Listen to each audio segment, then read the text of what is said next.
Good evening from chaoticradio.com. It is Tuesday night. That means it's time for the Roy and Jimmy thing. How are everybody tonight? Thanks for listening again. Our buddy Roy, he's a little sick today, so he had to step out tonight, but we're handling the load here and stuff. And I got my buddy Sean Williams. He's kind enough to come on in and co-host with us. And Sean, say hi, buddy. Well, you're not on the mic just yet, so we'll get you live and going. Like I said, it's Tuesday night. We've been off the air for a couple weeks and stuff. But can you hear me? There he is. Hey. Welcome to Chaotic Radio and the Roy and Jimmy thing, Sean. Thanks, buddy. Thank you. This is going to be awesome. Yeah, look at you all sitting at the desk, all big man in charge right there. I feel like Roy. I feel like I just grew 6 inches. Yeah, you got the confidence there. Soon you'll be singing along to all the intro songs and doing the countdowns for us. I don't know. You got to play some better music, man. I think. Well, yeah, we're gonna hook it up. You know me. I'm gonna hook you up. How's your week been, man? Oh man, it's been good, dude. It's been really great. We had a great time on Sunday. We've actually done a couple shows last couple weeks, and we did I forgot, it was a painters convention. It was a painters association. That's right. Yeah. So we did that, and it was Roy. Roy was fortunate enough we got hooked up with him. And so it was me, you, Scott Shimamoto, Victor Vasquez, and we all knocked it out of there and stuff like that. And then the week after that, just last Sunday, we're at the Desert Hot Springs for the Miracle Springs resort for their benefit. Out there in those salty waters that make your skin tight. Yeah, it's supposed to open the pores and make you healthy. I think it just made Victor more drunk. When he popped in there. I think so. He said he was up on the concrete just kind of laying down going, I don't know what happened, man. I said, dude, you were hammered and you opened your pores, man. You did the worst thing. I think Victor was, he wanted to get in the jacuzzi waters and those waters too bad. He expedited it is what he did there and stuff like that. So did you see the size of the clams that he ate earlier before the show? You know, I didn't see him, but he was describing them. Yeah, he said they were like the size of small babies. Dude, he's not lying. He put a picture of them on Facebook. Yeah, I saw They're that. Giant. And for the middle of the desert, you don't expect the seafood to be that big and fresh. And it was amazing. It must be the mineral water. I don't know, man. I think that was genetically engineered clams, dude. It was just too big to be out there. What do they call that, GMO stuff? I think so. No Red Lobster opening that down. No, dude, that was. I don't even know how he got up on stage after eating all that, dude. He's a trooper. Yeah, he is. He's a baller. Love that dude. He's a trooper. But big shout out to Ivan and Brianna Sewell out there for putting this on. This was their third one, and we were fortunate enough to be on the first one last year. And great crowd, great people. They just they came out for comedy, which is awesome. We did that convention and we had fun. But you have your differences there. When comedy happens while you're there, it surprises you a little bit. Yeah. And they were great. We had a good time, and they're very appreciative, and we'll definitely do that one again. Well, don't forget though that we did go up after some lounge singers and dancers, and that was a little different. Yeah, it was a little show tuney, and I think you described it as the Captain and Tennille. Oh, perfect. Yeah. And and they had the banter in between. Hey, Bill. Yes, Sally. Yeah. Do you feel like going on a boat ride? And then here comes a sea cruise song. Yeah. And the costumes and everything like that. It was totally old school. I mean, old school. The guy was wearing sequins. Yes, and the lady had on a dress with what'd she have on that dress? It had a little frills and some bedazzle stuff, and it was a little short kind of ballerina thing. So she did the twirls. Nice gams, but it was a weird little setup. It had piano things on the bottom of the dress. That's right, the piano keys. Yeah, she was. They definitely they went all in. Yes, but they were the owners of the place, and what a gorgeous place! It was. Fantastic. The Center Stage Theater in Fontana, and that's been there a long time.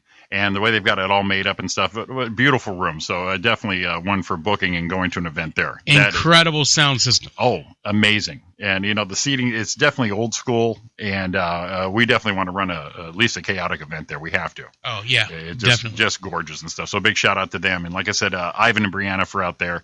Like I said, this was the third one. The first one we did, we had a great time. And she asked me and Roy if we can put up the third show, pick some comics and stuff like that. So we did, and picked you guys, and as advertised, I didn't bullshit you guys.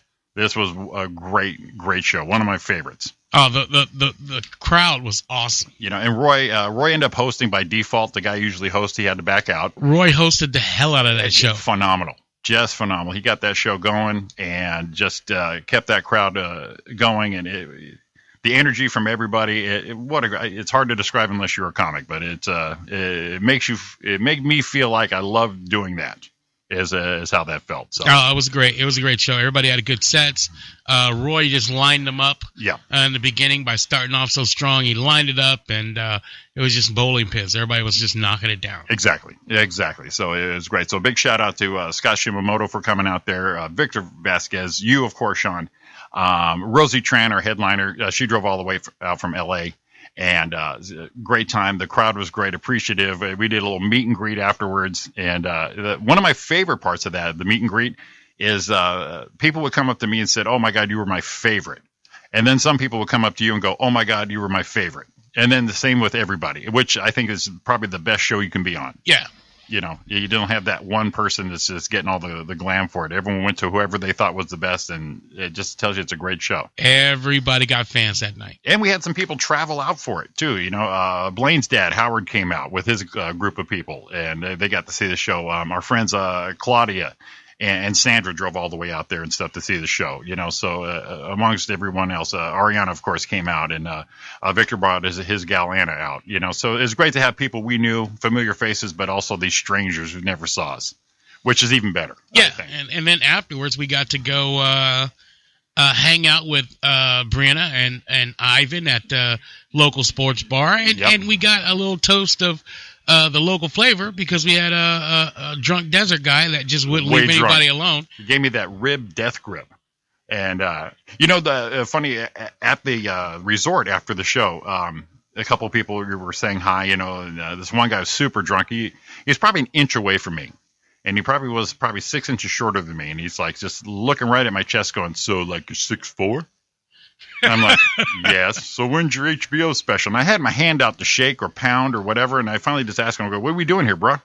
What's the plan?" We're going for a hug. You're going to kiss me. I don't know what we're doing here. See that fun. You shouldn't have told the story about the nickel on the ground in the bathroom, right? Man. Guy started having fantasies about you. Did you see that? I posted the picture, and everyone's going, "Oh shit, it was true." Yeah. Thinking those comics are bullshit. That nickel was on the ground, man. So that opener was perfect that was tailor made for you guys in Desert Hot Springs. Oh man, you'd have to be a crack addict to pick that nickel up. Dude, that's just right next nasty. to the shitter like that. Oh man, just all that. Oh god. But for whoever's listening and stuff, I went to the restroom before the show, number one, and I went in a stall, and I'm standing there, and there's a nickel on the ground. And being a comic and what I think, I said, "Man, I got to take a picture of this. This is funny as shit for me." And so I got my camera out, not even thinking if I'm in the bathroom, took the picture, and the echo from the shutter, yeah, it was super loud. And I didn't realize that till I opened the door, and there's a guy at the urinal. And I'm like, "Oh, this guy thought I just took a dick pic. Son of a bitch." So I had to address that out there in the crowd going, because it's a small town. And it went like the Desert Hot Springs freaking Gazette saying local IE comic comes to town and takes dick pic in the desert. You know what? I don't even know if that guy was even in the show. He may have just been out there, just some random guy coming to have dinner in that fancy restaurant, and just went back to his wife and said, "You know what? I don't believe this. A guy took a dick pic while I was in the bathroom." Guy, that tall guy, the comic guy. Yeah, that guy walking in that room over there. And my height, I don't blend in to a crowd. Oh, so no. You just point across the parking lot going, "That guy right there took a dick pic." So local IE comic takes dick pic in the desert. I didn't need that headline going out there. The guy was like, "What a freak." Who was this guy? I might have brought him into the show going, "Okay, what's the show all about?" Who knows? It could have been worse, man. You could have been standing at the urinal and saw it on the ground next to the guy. The guy would literally thought you took a picture of his dick. So I took a picture of your dick. Yeah. Hey, dude, can you shift to the right a little? You're shadowed. You're shadowed right now. That was just too much fun. Like I said, we went to the bar, and me and you, they bought us drinks after our sets. Oh yeah, I mean, what an appreciative crowd. It really was a rock star kind of feeling after that, and it just made you feel great to do this. Those people out there are, what's the word, hungering or hungering for hankering. The hankering. Is that what it is? They're hankering for comedy. Well, and we've done it out here, so we can get billed out of town as L.A. comics. We've hit those places. We've done the Ice House, Comedy Store, all that. So, we definitely can put that on the resume with no bullshit. But for, when you get drifting out of town, and I call that place like IE adjacent, it's still kind of, you're Moreno Valley. I'm out here, Rancho Cucamonga. So, it's still kind of our people, but we're getting close to Arizona. Yeah. We're drifting out. Yeah. So we can still be local, but the Hollywood guys coming out. I mean, it was, like I say, it was great, dude. They came and the demographic of the show was wow. wide. It went from like 18 all the way to 70. Easy. Oh, after the show, this lady, we're doing the meet and greet, and that one bit I said I don't get it when women hit on me. I get it 3 weeks later. Uh-huh. This lady, she must have been like 72. She came out. She goes, "Great show. I loved your set." She goes, "By the way, February 18th." I said, "What? Excuse me?" She goes, "That's 3 weeks from now." And then she winked at me.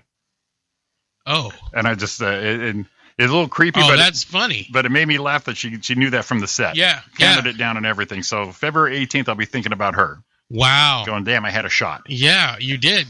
I had a shot at the 72-year-old. A 72-year-old, man. But February 18th and winked at me. I'm like, holy shit. You had your girl out there already. You could have had a menage a trois. Yeah. You could have had it made me feel good because for what you were listening. Awesome. Thank you very much. That was awesome. Someone came up to Scott, too, and I think it was at the sports bar. And we're holding court there, and Brianna and Ivan are just freaking setting us up to be in the middle of this bar. And this guy came up to on the side of Scott, and his hand's getting close to his head, his hair. And it almost touches it. And Scott turned around and he goes, "What are you doing?" He goes, "Dude, I didn't know if this was real." Scott's hair is seriously short, dude. It is. He's wow. He's so curious on Scott's hair and that drunk. To do that. Wow, that dude had like where Rosie was talking about yellow fever. Yes, but it didn't matter whether it was male or female. He just had the fever. Yeah, it was the desert. So besides being a tourist, you didn't see an Asian, like at the sports bar. You just see him at the resort in the mineral water. See that guy needs to go to a casino. He needs to go to an Indian casino. He needs to go down to Morongo so he could like soak it all in. Get overloaded. Yeah, with it. He could just get overloaded with it. Exactly. So, but it was such a blast, and we definitely want to do that again. If anyone wants to call in, talk to me and Sean, ask any questions or stuff, 909-989-0789. That's our number. And we're live up until 11 o'clock tonight. And also, if you want to, can or should, Chaotic Radio has an app for both the Android and the iPhone. Go to both stores there, type in Chaotic Radio. The app is it's live. It's got information on there. It's got personality profiles, a show schedule, and any of the shows here on Chaotic Radio are on iTunes. So please subscribe. Better yet, though, leave a review. That's the most important part. That puts us up in a loop and more of the searchability and stuff. And we're just building up the schedule here and stuff, so we do appreciate that. But the app, listen anytime live. And the shows, the radio station's on 24/7. Oh, it's a great station. It's a great station. We're listen just building to it up all the time. What else are we going to do? We got to. We got to. So, yeah, so that was a great time. And, of course, working with you again. It's been a while, but man, we just had a ball and just went right back into the old times and just we both tagged each other's notes and gave each other our notes because me and him were able to do that without getting offended. Yeah, without a doubt. And it's been a while, but I did apologize to you a couple days ago. Oh, I don't know why you did that, dude. Made me feel uncomfortable. I just felt like I just had a couple beers going. That one bit I don't like the way you're doing it, but you gave me a couple tags I forgot, so it's how we work on that. No, it's all good, dude. It's all good. All that. So what do you got coming up, my friend? You're a busy man. This Friday night, though, I'm going to be over in Bell. Yeah, I may come out. I told Scott I was going to come out just to support. Yeah. Because my wife usually works late on Fridays, right. So I just figured, you know what, I'll just go out instead of sitting home. Oh, nice. And then on 30th, doing a fundraiser with Mike Cano. Oh, nice. And I think it's for the Fontana high school baseball team. I'm going to pull it up here so I can give the exact information. So if anybody wants to come by and help support baseball, listen to some comedy, then it would be great. Let me pull that up here on my phone. I'm trying to. I don't know exactly like why. You know, while you're pulling that up, another story from the show, the after show, Ariana was there. And, you know, our little fantasy is, you know, everyone wants to throw themselves at us. You know, we're, oh, my God, you're so funny. Oh, my God, you're just so cute. You're gorgeous and stuff. Well, the dream actually happened to her. She was at the bar, and she said she felt someone grab her shoulders. And all of a sudden, she was getting dry humped. She's like, turned around, excuse me, do I know you? Was that the same guy? Like, because the drunk guy at the bar was at the show. I think that was him. Oh my God, he does have yellow fever. She turned around and excuse me, and the guy was so embarrassed that he's like, oh my God, and he actually, you know, mistaken identity. You know, she didn't buy it, and she told me, I said, well, did he apologize? Well, yeah. Well, you know, and I wasn't going to get in a fight with anyone, but I'm like, okay, well, you're good. And but later it turns out the guy knows a lady bartender and apparently looks just like her from the back. Oh, okay. Yeah, and he had his beer goggles on and went for it. And you know, so she got lucky that night. And wow, that's awesome. Yeah, so the little road trip there, the actual dry hump in the middle of a bar. That is awesome. Yeah. Well, I'm glad she didn't like think it was you and start grinding back. And then either that me, or baby. Or either that or just totally kung fu fight the shit out of him. That would have been even funnier, man. Put that elbow right in the rib cage. Because once she starts punching, she can't stop. Yes. I just know that she's just gonna finish him off right there. Finish him. That's great. Yeah, start swinging and then apologize later. Well, that's what he gets though. I mean, dude, you can't. I don't know. I think that's just an excuse to fill somebody up. Yeah, because you wouldn't even do that to your wife in public like that. No. I mean, yeah, come on. That's not like, I don't know. Yeah, it's a little bit forward right there. It's like, dude, come on, knock it off. So, but yeah, we had a ball. And then at the bar when we were leaving, Scott, I think, got one of the best compliments and stuff. Someone just screamed out his tagline, Chinese people. Oh, that's hilarious, man. Yeah, which was awesome. Then we went down to somebody else's house and then turned out to be that kind of after party. It's like, you know what? Let's go. We're doing this. Yeah. Did you guys go to the house? Yeah, we did. You did? How was that? It was nice. It was probably like 10 of us, and the guy was real gracious and stuff. So we hung around, had a few beers, just told stories, got to know each other a little more. A little background on Ivan, Brianna, and plus the guests that were there. And it was great. We had a really great time there. Was there a lot of people at the house? Yeah, probably maybe a dozen. And then we just started tapping out, going, you know what, we're going to go. We definitely got to get some sleep. So Scott rode down with us. So, and he had some people come out, too. I was real surprised y'all had some people come out. Oh, man, they did. I didn't have anybody. None of my friends are going to drive all the way out to friggin'. Well, you know, if I did, it would have been like open mic days. They'd all want to drive with me. Yeah, you got to bring them. Yeah, and it's like, okay, well, yeah, I appreciate you coming, but at that point, though, I couldn't concentrate on my set with a car full of people until like maybe 30 seconds before I got introed. And then it's like, okay, they're all here, they're seated. Okay, everyone, they get in. All right, good. Oh, I'm on. You know, then you just got to get into that moment immediately. And you're just like, oh, God, okay, we're ready. Remember those days, though, when you used to drive people, and then it seems like whenever you drive someone somewhere, especially if it's just a comedy, they don't want to drive to your house, so you got to go pick everybody up. Yeah, and then on the way home, you got to drop everybody off. It's like, what? Am I a bus driver now? Am I picking up kids for the PTA meeting? I don't know. You can be an adult and come to my house and pick up your car there. Sure. And then I got one stop to make on the way home. All right, and me and you, we used to ride share to show, so we meet about halfway. Yeah, exactly. Either you drove or I drove. Yeah. You know, split the difference at least. Exactly. You know, but the thing with the crowd, if they came with you, someone is already done and wants to go home. And you're like, man, we're kind of networking right now. Yeah. Everybody is either people want to leave immediately. Like, are we ready to go? Are we ready to go? We're good. Okay, that was fun. Thanks. I got to wait for all these people to come out so I can try to shake their hand and at least get one or two fans out of this. I got to get somebody that's going to follow. It all looks like fun and games, but it is work, and we're networking. We got to get on the next show. We got to watch that next person go up. And, it's all about that. Hey, you know what? Did you see, and I don't know if you saw this, but there's a guy, comic on Facebook that posted that I guess he was doing a set at the Comedy Store and had a heckler. Yeah. And it was a female. And during her heckling, she actually said where she worked at. Oh. So the next day, the comic showed up at her job. Oh, and heckled? And she got mad, like, I'm working here. And he's like, well, that's what I was doing last night. Live the dream. Yeah, that's what I was doing last night, and you bothered me, so I'm here to heckle you. Oh, he lived the dream. That is just so awesome. He did everything we thought of. It's like, I'm going to go to your work. Yeah. I'm going to stand there, and I am just going to ride you down.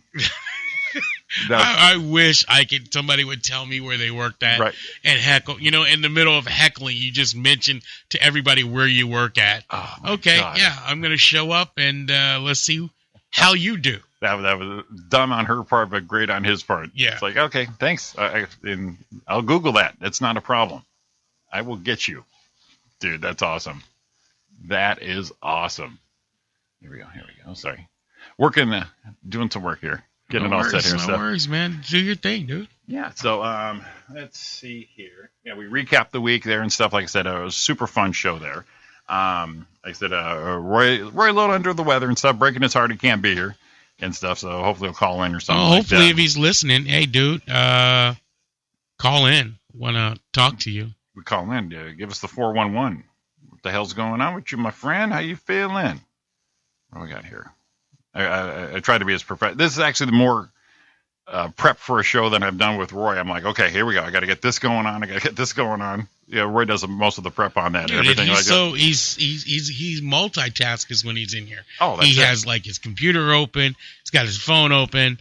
He's running the board, running all the calls coming in. This guy is the shoes are not filled by me tonight. I guarantee you guys that. But we'll make the best of it. Oh, absolutely. Absolutely and stuff. And like I said, give us a call here at 909-989-0789. It's the Roy and Jimmy thing on chaoticradio.com. I got my co-host coming in and my buddy, Mr. Sean Williams, and just shooting shit here and just having a good time.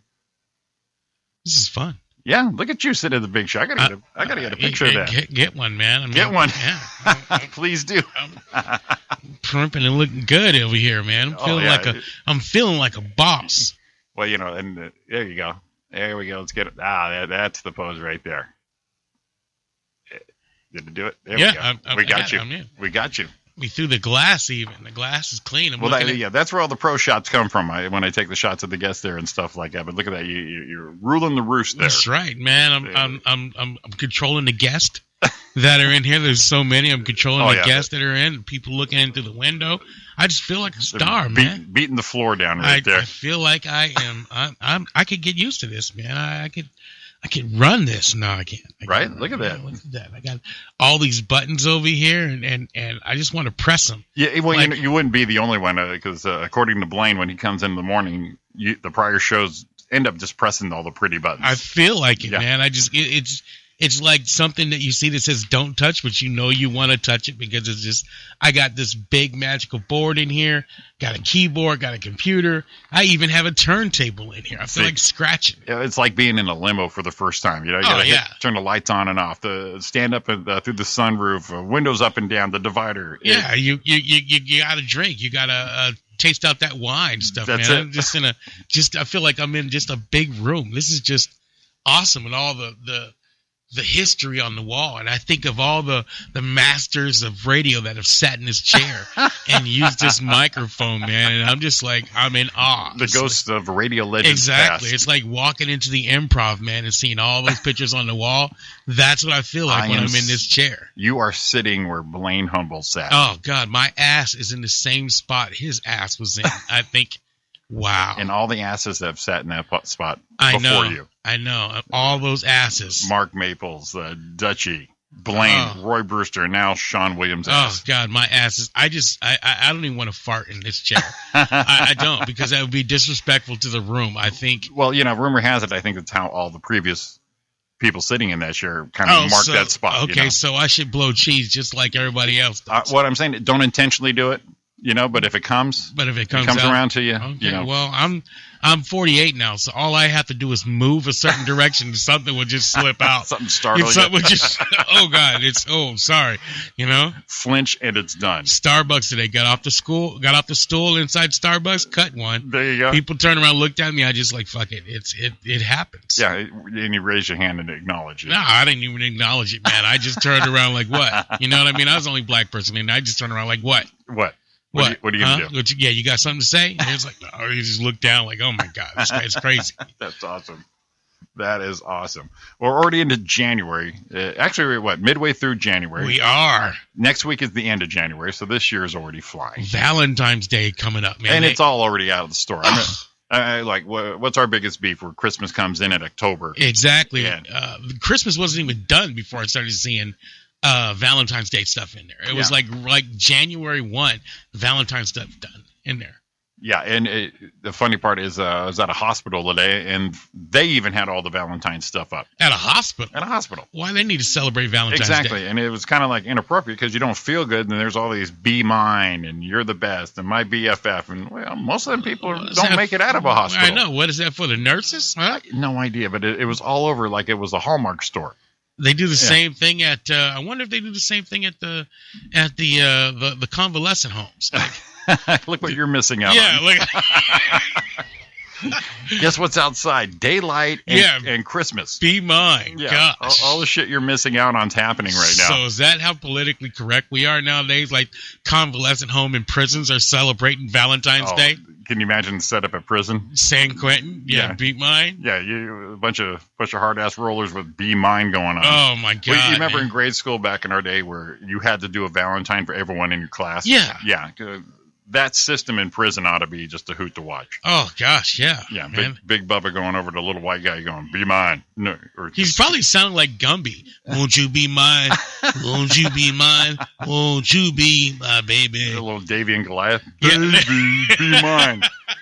You're already mine. You're already my bitch. Oh, man, I missed that cartoon, man. Davy and Goliath? Yeah.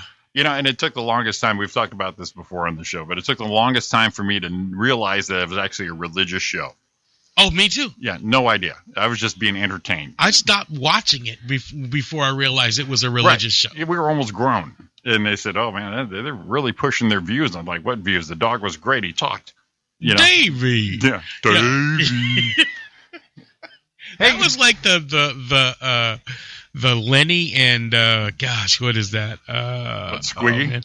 No, not Lenny and Squiggy. It's the book we all had to read in high school. It was Of Mice and Men? Yeah, of Mice and Men. That was the guy Lenny and Lenny. Yeah, we're gonna have to look that up. But yeah, hey Goliath, let's go catch the neighbor's house on fire. No, Davy. Yeah, that's wrong, Davy. That's wrong, Davy. That's freaking awesome. Let's go pick on your sister instead. Yeah, they don't make cartoons like they used to, man. No, I mean, Saturday mornings was all about those cartoons. You had that. I mean, just think of the stuff we had that they don't do any nowadays. Like, we had that cartoon. We also had the after-school specials. We had after-school specials, and, they got pretty serious. Third House Rock? No, not Third House Rock. What was it? Schoolhouse Rock. Schoolhouse Rock. I'm just a Bill. Yep. Just a little old Bill sitting here on Capitol. That's right. And we learned all that shit, because right now I can tell you, with the image of football players, 3, 6, 9, 12, 15, 18... 21, 24, 27, and then that big 30 come busting through the wall. That's right. There's my threes. I got this. That's right. Yeah. Oh, man. Yeah, we had all those things. I know how to bills being made. Yeah. It was. We had all those things after school specials. Then you had, the cartoons, like even the like the Jetsons. That was an awesome, forward-thinking cartoon. I love that cartoon. Exactly. And the funny part, the great part about that is you would usually have the Flintstones first. Then you got the Jetsons, so you're covering history right there. Yeah. The birth of man, the evolution of man. Oh, without a doubt. Everybody thought we would be flying by now. The flying cars. Everybody thought we'd have the flying. Everyone was like, the Jetsons is what's going to be the Jetsons, in 2016. Back to the Future, that kind of thing. And, we saw Back to the Future, 85 when it came out? We're just I think it was like 84, right? The first one, 84, 85, the first one? Yeah, and you're thinking 2015, oh my God, that's so far away. It's going to be awesome. Well, that was last year. Yeah.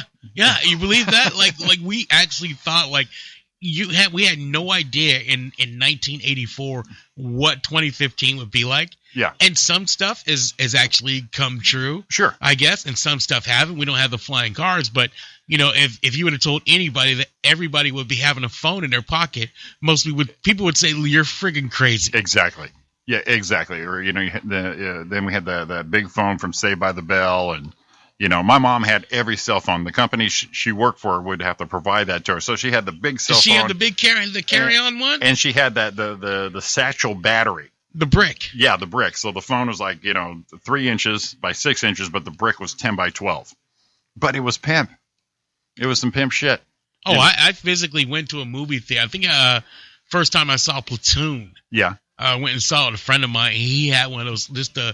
It was like a little brick thing. Like right. You carried it in, and it had like a phone attached to it, but it had a handle on there. Right. And he had another friend call him from home just to do it, just so the phone would ring inside the movie theater, and he just waited purposely for like 7 rings before he picked it up. And was Make sure everyone was looking. Everybody's looking around. He picked it up and said, "Hello, I can't talk right now, dude. I'm in a movie theater." It's like, oh Jesus Christ, what an asshole! It's like, what are you, a doctor?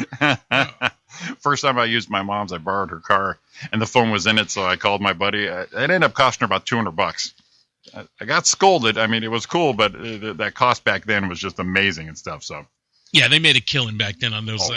You just definitely had to have that and stuff like that. So, all right, we're coming up on our first break here and stuff. You are listening to the Roy and Jimmy Thing with our special guest host tonight, Mr. Sean Williams. Hello. Yeah, we're going to take a break, and we'll come right back. Give us a call, 909-989-0789. We'll be right back.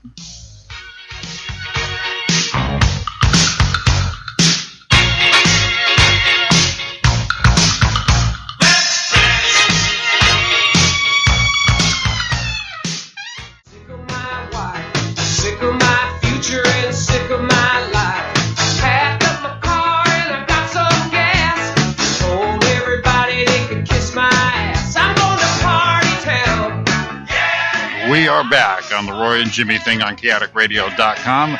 I'm your host tonight, Jimmy Shaw. My buddy Roy Brewster is usually at the helm here and stuff. He's a little under the weather today, but I got my buddy Sean Williams co-hosting for me tonight. Say hi, Sean. What's going on, people? Well, at our where we left off here, we were talking about the 80s and the future and all that stuff, but I took us out with David Bowie and brought us back in with Glenn Frey. We haven't been on the air since these two passed on, but, that was part of our growing up, part of our music here and stuff like that. So these were 2 big losses for us, especially me and you being 80s, 90s guys. Oh, yeah. And just as you played David Bowie, and just as we were talking earlier about the guy who wanted to rub Scott's hair. Yeah. So was that guy in his mind hearing My Little China Girl? I probably was. Yeah, because he definitely didn't have focused pupils going on. No. At that point there and stuff. But yeah, those are huge losses, man. And huge loss. It makes us go. We're not mortal. We're older too. And what's his face from Godfather died tonight. Dave Vigoda. Yeah. Tessio. Yeah. Fish from Barney Miller. Gosh, man. Barney Miller. Yep. That was a great 70s series, Exactly. Man. I mean, one of the best theme songs ever. And, our youth is going away from us. Sometimes we find out how old we actually are. Gosh, man. You know what? We watched that, and not in reruns. No. Like, people that are watching that show now are watching on TV Land. We actually saw it on Channel 7. Yeah, the cool thing is, a lot of the stuff that everyone takes for granted right now, we saw this shit happen. Yeah. We were there. We're like, holy shit, yeah. This is going on. Think about, like, Barney Miller for a second. Yeah. Like, that show had everybody on it. It had an Asian guy. It had a Polish guy. Yep. Had a black guy. It had everybody on it. They made fun of everybody. It was it was fantastic show. And I'm sure your upbringing, from what I can tell, my mom and dad, we never were black, white, or anything like that. So everything that was normal. Yeah. And so when they start talking about race division and all that, it's like, I don't understand. Yeah. I mean, well, the school I went to was just really mixed, and everybody there was pretty much affiliated with the Air Force Base. Sure. At the time I went there. Had some people that weren't. When I got more into high school, we had some people that weren't, but most people in the town were somehow, some way affiliated with it for the most part. But man, it was just that was a really cool series. I missed those series. Best theme song too. Let's see here. There we go. Sweet bass line. Oh yeah.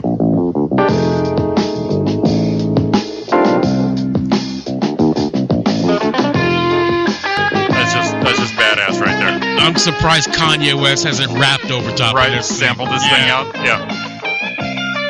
Yeah, it's great there. So yeah, so we had Yamana, Harris, Fish, Barney Miller, of course. Yeah.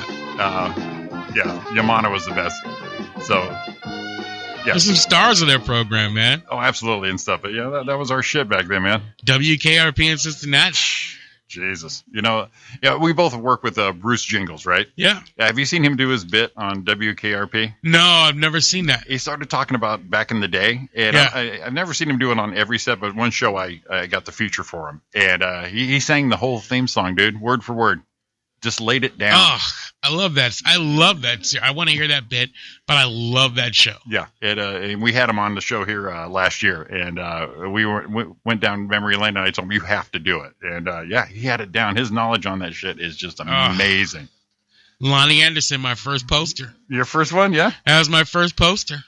Let's see here. Had holes all in it. There you go. Oh, we got some callers. I'm going to let this go here. Baby, if you've ever wondered.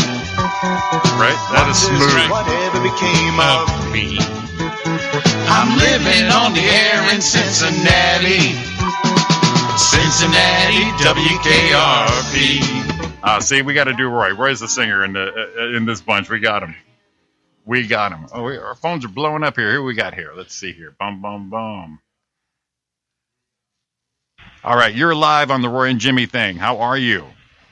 Come and knock on the door. Are we singing 70 theme songs? Yes, we are. Hang on, put you on hold real quick. Well, no, you're on. Go. Yeah, we're doing theme songs, my friend. Chaotic Radio, you're on the air. Jeez, am I on the air? What the hell? You know how to pick up the damn phone? Yeah, okay. All right, introduce yourself, sir. Introduce myself? I don't need to. I don't know who this is. What are you talking about? Well, if you're an avid listener of the show, you know I don't know how to do the phone, so I just got my crash course today. Yeah, because you just lost phone number one. I thought I did that right. Guy on number one, please call back. I think we're talking to... no, the guy's still here. The guy's still here. As long as I don't hang up on you, then we're going to be happy. How are you, buddy? I'm sitting here going, are you kidding me? The phone, you're not going to answer the phone? You know how your partner works. I look down and it's 20 minutes later. Remember the CFO? I think it was our first show. 45 minutes I left him. I didn't even pick the phone up. Well, usually you'll hand me you'll show me a little sign that says phone call. Yeah. They're usually on it, but Yeah, I actually probably should give that to Sean so he can flash it for me, because I'm still in the booth and he's in your seat, so I still need the visual on that. Dude, I'm feeling powerful sitting in your seat, man. I mean, the big chair is awesome. It's awesome. You're digging it? Oh, it's fit like I took a picture. I'll post it up in a little bit. Yeah, he is sitting regally. Regally. Well, he should be sitting regally after that set he had Sunday night. Holy shit! Right, shit, dude. Yeah, it was a fun show. But like I told Jimmy, and I don't know if you were listening earlier, dude. Even when we first got here in the parking lot, we were talking, dude. You opened that show like it was amazing. Yeah, you put in work, man. You just lined all those people up, and all we had to do was just knock them down like bowling balls because you set us up great. You did an awesome job. I appreciate it, but that doesn't still change the fact that you freaking crushed that place. Well, thank you. Thank you. And Jimmy, and you know what we needed? We needed a night like that after having the night we had the week before. Exactly. Exactly. No. Yeah, and we're all pros here. We've done this before. We already knew how different that was going to be. When comedy happens to you, you're more surprised. Like when me and you did that Park Bar show. You know, for Eric Allegra, we went to Burbank. Me and Roy. He invited us out. And we get their small place. I don't know. Have you been out to the Park Bar? A couple times. Yeah. So small little dive bar. So Yeah. Yes. So we're getting all set up, and these two guys came in, and they stood in front of us, and they go, "What's going on?" and one of the patrons says, it's comedy night, and straight up went, fuck this, and left. So not as extreme was the Saturday show before, but the same situation. And so when we came out last Sunday, these people were there to see us, and you got them pumped up, buddy, with the energy, and they gave it, and we gave it back, and it couldn't ask for a better show. Yeah, it was awesome. Everyone did very well. Yeah, so that was cool. Too much fun, man. Too much fun. So well, I'm gonna do this real quick. You're gonna hear. There we go. Now you're gonna hear me on feedback. Yeah. There. Now I'm walking out of the room. Okay. Because see, the thing was on there, and Dawn listens all the time. And if I'm on the phone in there, and then I sound like one of those listeners that has the radio on. Exactly, the ones you have to chastise and set straight, saying this is how we do radio. Yeah, and I've seen you lay into people for that, bro. I do. So that's why you had that little thing. And Back to the Future was 1985, boys. Yeah, that's funny enough. Oh, was it 85? Yeah. I actually looked it up while I was listening. Nice. It was 85, and it makes sense, too, because it was 30 years later, 85, 95, 05, 15. That's why they picked that day. Gotcha. You're 30 right. years in the future. Well, you're right. You were listening. We were talking about, me and you were able to get on the air and share our things on this. But, we're losing David Bowie, Glenn Frey, our guys, Oh, man, and Abe today. Yeah, and Fish. But the crazy thing is how many times Abe died and it wasn't real, and this time it's real. Funny enough, I was surprised he was still alive. Exactly. Dude was 90-something years old, like 94, right? He looked like he was almost going to die in The Godfather. Yeah, he looked 90 in The Godfather, dude. Yeah. Yeah, he was old then. I think he was older than that. Yeah, he was old. But, I mean, what a run. I mean, it's a great run. You go 94 years old and everyone knows who the hell you are. Yeah, and, I mean, they kept bringing him on, like Conan O'Brien and other shows, just to prove they would bring him on once a year, just to show everybody he's not dead. And he would play along with it awesome. Yeah, he was. He was a great guy. Great sense of humor. We have another call, and I'm not going to lose you, Roy. Watch this. Chaotic Radio, you're on the air with the Roy and Jimmy thing. Hey, what's going on, guys? Mr. Victor Vasquez, how are you? Roy, you still there, buddy? Oh, I'm going to hang up now. Vic's on. He just tried to take over shit. Wait. Look what I just did. 2 callers, Roy. Yay! I was actually thinking I was going to be, on hold or ringing for about 2 hours because we didn't know how to figure it out the schools yet. So, what that means, Sean, is I did not hang up. I didn't disconnect the first one. The first one bailed. I think the first one got pissed off that he was on hold for 11 minutes. Well, they wanted top billing. Yeah, and I think so. I got 30 seconds. I said someone more important than you was on. Yeah, and it turned out to be our illustrious co-host. It was probably Vic the first time because he didn't give up. No. It wasn't me at all. Look at him; he still sounds like worn out from the night that he spent out there in Palm Desert. What happened out there, brother? Oh my God, man! Those 7 pools, those spring waters, they're relaxing as hell. Really? Right. Yeah. You enjoyed all the accoutrements of the mineral and the bathing and stuff like that. I didn't go get dry humped at the bar or touched in the hair like the rest of you guys. Yeah, we got a little molested and a little affectioned on. Yeah, dude. But I think Scott. I mean, the dude was rubbing Scott's hair, man. Like it was weird, man. Like he was rubbing his hair and going, Rosie. No, I was cracking up because Sean was talking about how that guy must have rubbed him and started thinking about David Bowie. Yeah. The little China girl. Yeah, he must have told, "Oh, baby, just you shut your mouth." Yeah, right. Just shut it. Just don't even speak. Dude, to me, I don't care. To me, that's one of David Bowie's best songs. Yeah, I love that song. The bass line on it. Yeah. Well, Victor, you piped in and we were talking with Roy about it. These are our guys. Our music guys. We're losing. And it's just no, it's true. Actually, the night before I did a set, I said, "Hey, what's going on? Lemmy from Motorhead's gone." Right. And then Natalie Cole gone. And I think before that was the Scott Whalen from Stone Temple Pilots. Right. And it's like, okay, that makes sense. But I started naming all these people that are, like 16, 68, 70, 71, 72, 73-year-old, all gone, right? Yeah. And then like 7 of them. And I go, and freaking Ozzy Osbourne is still alive. Exactly. Worse than Ozzy Osbourne, Keith Richards is still alive. Exactly, right? Whatever he's doing, we got to do. Yeah, but both of those guys snorted half of Colombia and drank up every distillery between here and the East Coast. Regularly. You know what cracked me up today? As everyone's dying, someone posted up a news story that said Leslie Nielsen died. I'm like, oh, shit. And I'm like, wait a minute. He already died. And sure enough, it was That was 2010. Yeah, it's 2010. I'm like, you son of a bitches. You got me.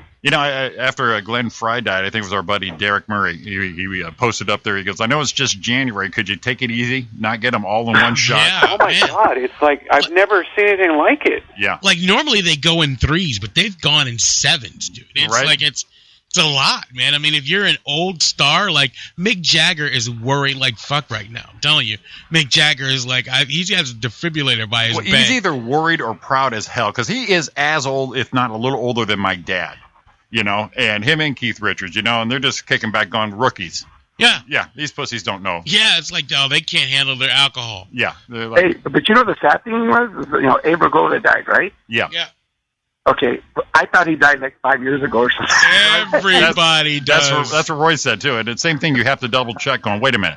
And me and Sean both said he looked like he was almost dead during The Godfather.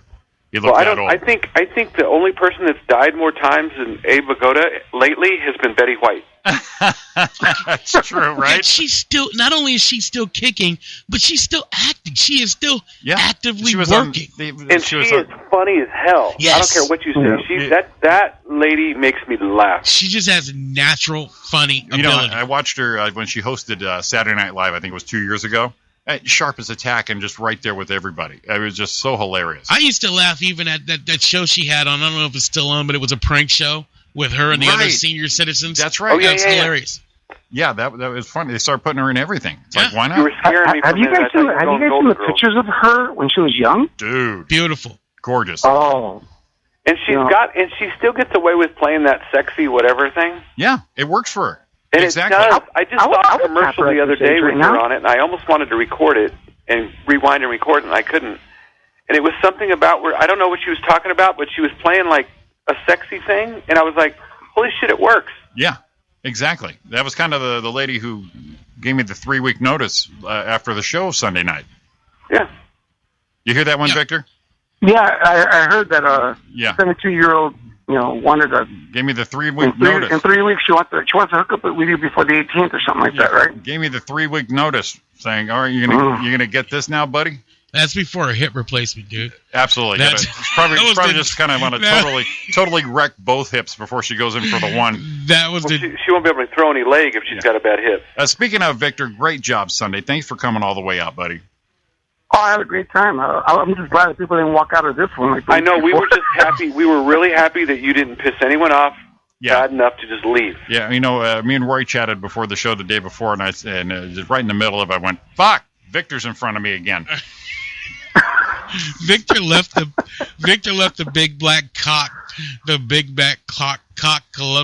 Kardashian, just sucking black dick out of his set this week. Yeah, the Saturday show, and I was testing material. I just picked the wrong crowd.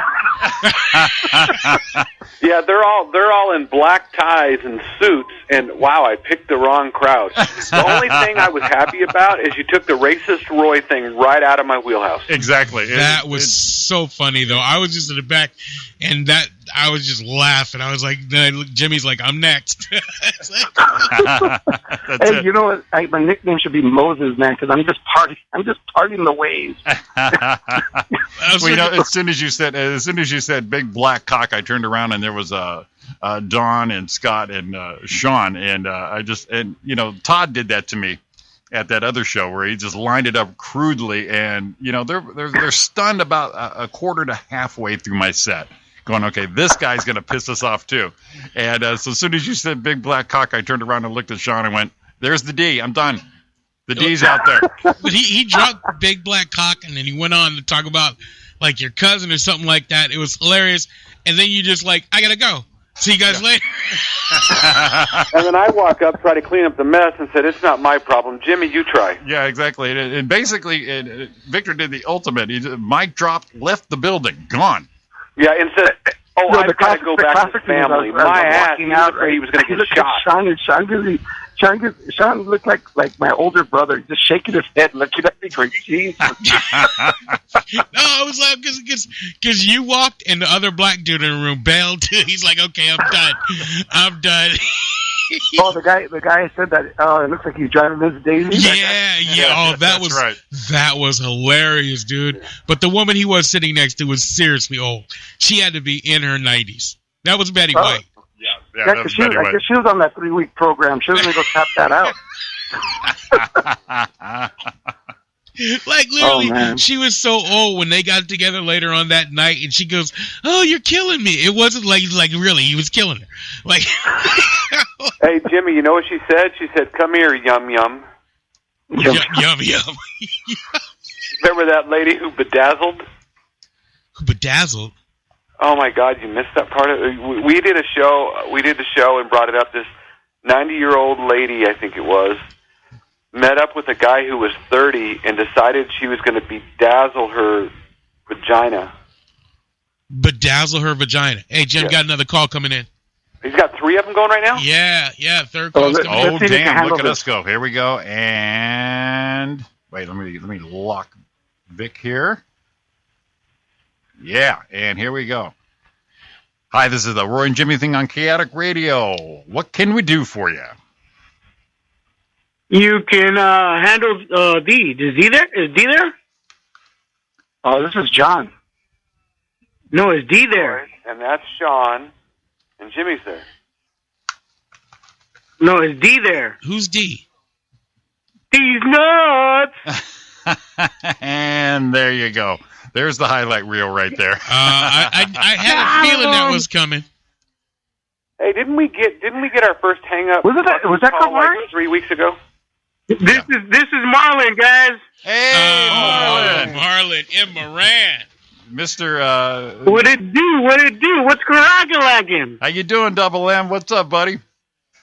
I'm just pimping and I'm trying to listen in. Can fart? Yes, the ass spray. Yeah. The ass spray. That's right. If you guys, I am the liquid ass master. Liquid ass. There it is. If you guys are out there on Facebook, you look him up. Do you have that video posted? Is that public, Marlon? It's on my Instagram on 3M Comedy. Okay, check out 3M Comedy. You see some stuff, but if you go through the videos and pictures that he actually has this stuff called liquid ass, and he's notorious for just spraying it on random people. Sometimes he sprays it on homeless people. I don't know why. They already smell like shit, but he just makes it smell worse. Yeah, but this guy and his son, he sprayed the liquid ass into an elevator, and they sat back and watched people's reactions as they walked into the elevator. Dude. Into the elevator. And then walk right back out of the elevator and like, I'll take the next car because it is just. Oh, I'm looking at it right now. I'm looking at part 2. It is, and I've physically been with the guy when he sprayed it at a restaurant, and literally saw the people at the restaurant go over to the spot, to that area, and try to clean with bleach and everything else because they're thinking something's wrong here. And I feel like saying, no, it'll go away in about 48 hours, but you've been sabotaged. That's it. Yes, I sprayed Zach Elk, and it made him smell better. Oh, that's wrong. No mentioning names on this show, brother. Oh my God! I'm looking at it right now. I don't hold back. No holds barred on my behalf. I don't give a fuck. That's it. Hey, Double M sprayed Panda Express. Damn. He's gonna go to jail one day for spraying that shit. He's like the Taliban. All right, listen, guys. I'm going to take a break. I investigated it. It's non-toxic, so it's not considered terrorist. There you go. GMO friendly. All right, listen, guys. I'm going to keep you on the line. Stay with us. We got to take a break right now, but we're going to come back. We got Victor. We got Roy. We got Marlon. We got Sean. We got me. You're listening to the Roy and Jimmy thing on chaoticradio.com. Stay tuned. We're coming right back at you.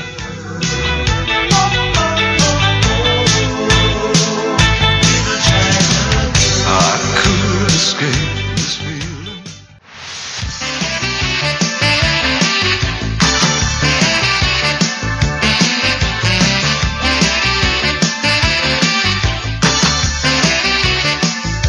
The heat is on, And we're back on the Roy and Jimmy thing here on chaoticradio.com. I'm your co-host, Jimmy Shaw, tonight. Our buddy Roy Brewster was on the line. He'll probably call back in a little later. Meantime, sitting in for him is our buddy, funny, hilarious comic, Mr. Sean Williams. What up, what up, what up? Can't hear this song without thinking about Eddie Murphy. Beverly Hills Cop. There you go. The best one, number one. Oh, yeah, the first one, the banana in my tailpipe. Fantastic. Billy, is your dick hard? Because your dick's supposed to be hot. And on the phone, we got our buddy Marlon Moran and Victor Vasquez. And thanks for hanging on, guys. Appreciate it. Hey, banana in the tailpipe. Who was that? That was Damon Wayans. Damon Wayans. That's right. Damn right it was. Here, take these bananas. Just take them. Yeah, go ahead. Just take the bananas. Man, that was awesome. I'm gonna bust a Scott Shimamoto. And say I opened up for Damon Wayans. Oh man, Shimamoto. What was that? Oh, haha, that did. Yeah. Yeah. Is he cool? Did you talk to him afterwards? Is he cool? Yeah, No, I didn't really open up for him. I just opened the door for him because he was in the building. Asked him if he needed water. Hey, Yep. Jack said he was supposed to do. Jack said he was supposed to do 45. Yeah. Yeah. Try like a 145. Oh shit, he went that long, really? Oh, Damn. yeah. Oh, Actually, damn. you could say he performed there 2 nights in a row because he started about 11 and walked off about 1. Oh, wow. Was it at the end of the show or was it at the middle of the show? No, man, he just pulled the stool in the middle of the original house, sat down, and just started talking. Wow. Wow. He said, "I'm here." Did people actually stay that long, or did they start walking? Yeah. And then he did Then he took pictures with everybody. It was pretty cool. Very cool. At least Very it was cool. decent at the end there. You know, Yeah. You're gonna bump me. At least take a picture with me. Yeah, it was cool. It was good. Actually, Gilbert it was me and Gilbert. Gilbert. Gilbert Escobar. Yeah. Robert Zapata was the host. Yeah, that was a fun night. Very cool. Excellent. Very cool. Is that well? A couple of years ago, our buddy Sean here, he had his own little podcast going on, a video podcast we can call it, right? Yeah. He had it set up as it was almost like a talk show kind of thing. He called it Comics on the Grind. Yep. And he had it all set up, and we did it through Google Plus. Yeah. And it had the live video feed and stuff like that, and we would talk about just being a comic. Obviously, the title Comics on the Grind. And, we just shared a lot of stories and stuff. We've all been in it a few years, even up to that point. And even now, though, we're still learning. I think I've got 7 years into it. Sean, what, you 6, 7 in? 6. Yeah. And Vic, you came back. You took, what did you say, 10 years off? I'm barely on 3 years back. 3 years back, but you took 10 off, you said, right? Yeah, well over 10, yeah. Damn. I was there on your comeback show. That's how we met on that's right. That's the first time I headlined after coming back, yeah. Yeah, and that's where I met you. That was at Claremont. Yeah, Claremont Flappers, and that's where I met you, and you were with Raul and Ray. Roy was on that show. It was Angel Acosta. Angel Acosta. Oh, I love that my mom wrote that joke. I so miss him, man. He goes, we did that La Luna show with it was Victor, me, Ray Camacho, and Angel Acosta. Last time I worked with him, he's working nights and goofy shifts, so he's not out as much. But man, I miss him. I love this guy. But he's in love now too. He's married. He's married and in love. He is floating. Gosh, he is. He bought high himself for a that hog. woman. Yeah, bought himself a hog. Yeah, he is just living the life. He's on the cloud right now. He's just loving life and stuff. He's too happy to be doing comedy. And he's the only one I know. He's the only one I know that went up to what's that place where all the bikers get together? Yeah, didn't he get arrested? Sturgis. Yeah, he got arrested. Sturgis, right? Yeah, he got arrested in Sturgis. Of course he did. For what? I couldn't never figure out why he got arrested. We'll hear the story one day when we're sitting around having some fireball with him. There's got to be something really bad because there's mayhem and debauchery that's accepted during Sturgis. Yeah, the Hells Angels are up there, dude. There's some debauchery that is accepted, and they're waiting for it. And other stuff, you cross the line, and you got to cross a pretty large line at Sturgis. He crossed it. Oh, he's a bit. I miss him. When I saw him at La Luna, he's telling us how he works for Caltrans. Yeah. And he just makes me laugh because he'll do a selfie and his face is like an inch away from a semi. Yeah, speeding past him on the freeway. There's Angel though with that famous smile of his. I posted one time a picture of me on the way home from a show. Yeah. And I was stuck on a 60, and it was like 1 o'clock in the morning, bumper to bumper traffic. I'm still 50 miles away from home, and he replies to the pic and said, "I'm making money tonight." That's me. You are welcome. Well, I think he just did a show for Ray Camacho, like one of those Monday Madness. Oh, that's right. I think so. I think it was him and Vince Royale. I think they went out there and did that. Yeah, I was actually surprised because I wanted to bring him up to the wing pit, and I just thought he wasn't doing comedy. Yeah, he told me the story at La Luna and about working at Caltrans. And stuff like that, and he says it's Angel Lacosta, He says this lady she honked at me, and then when she drove by, she threw a diaper at me, a full baby diaper, hit me right in the chest, and shit on my chest. I yelled at her. I said, "Hey, lady, what's with the diaper?" That sounds your voice sounded like a cross between a Mexican and the Middle Eastern. It's great. Look at Angel Lacosta just cracks me up. A diaper. I don't know, man. After listening to that, I think I was ready to join ISIS. While I got Victor and Marlon on the phone, I gotta ask Victor. One of the worst shows I've ever done in comedy was one that I did with you at you, Raul, and what's the little guy? Ray Camacho. Ray Camacho. Yeah, Ray Camacho. And that was literally like the worst show. You had one girl on there that came and she ran the light by like 20 minutes. I came and supported. That was Claremont. Yeah, it was Claremont, yes. And I had a horrible set. But this girl ran the light by 20 minutes. She swore she was the finest thing in the world. She said on stage, "I brought 12 people. I'm going." And I swear to God, she did like 30 minutes. And Raul was. I just looked at Raul. He just put his hands up like I don't know what to do. We can't she pull just her. would not get off the stage. Should I drop the name? I know exactly who that was. Do you know who that was? I don't know. Yeah. I don't care if you drop. I've never seen her again. Do it. Have some balls, guys. Have some balls. Say it. That was Brenda Lamperty. Well, I came out to support you guys. Is that who that was? Yeah. I think she's out in Miami now. She went so long, dude. Oh my God, I was there in the audience supporting, and us comics, we all start looking. We already know when you're going long, so we all just start looking at each other. We're looking at the light; it's flashing. It's actually solid on, and it just kept going and going and going. And she was just like, "I'm not getting off this stage." Of running the light. I've heard all these stories from other comics, and that's the big no-no. And I'm still pretty fresh into it, so I am definitely scared of running the light. I could say I honestly never ran the light. Roy's not afraid of running the light. Roy has no idea there's a light. No, man. Roy ran the light, and I thought he was filming a Showtime special. Dude, he went on, sat down too. He got in that groove, and I think the best response, because we're all going to give each other shit for it. I mean, the best time seeing you guys, our friends at a show, was when they're bombing or eating shit. That is the best time for all of us.